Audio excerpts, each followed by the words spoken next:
Hi అండి. నెల్లూరులో సాయంత్రం బీభత్సమైన గాలివాన అనమాట. మధ్య మధ్యలో ఉరుములు, మెరుపులు కూడా వస్తున్నాయిలెండి.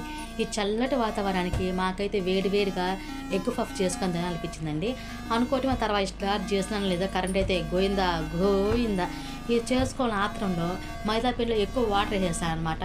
ఇదంతా సర్వసహజం అని చెప్పేసి గోధుమ పిండి అయితే ఏసి కలిపి అడ్జస్ట్ చేసి పక్కనైతే పెట్టాననమాట.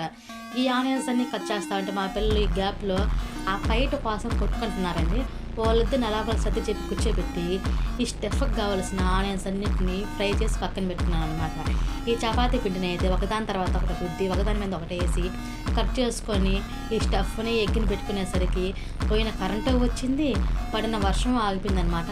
ఈ ప్రాసెస్ అంతా కంప్లీట్ అయ్యేసరికి నాకైతే అలుపొచ్చేసిందిలెండి. సరే సర్లేండి అయన్నీ సర్వసహజం అని చెప్పేసేసి, ఈ ఫ్రై చేసుకున్న ఎగ్ పఫ్‌నయితే ఎవరి వాటాల వాళ్ళు వేసేసుకొని, ఈ టమాటా కచ్చప్లో ఏసుకొని అయితే తినేసామనమాట.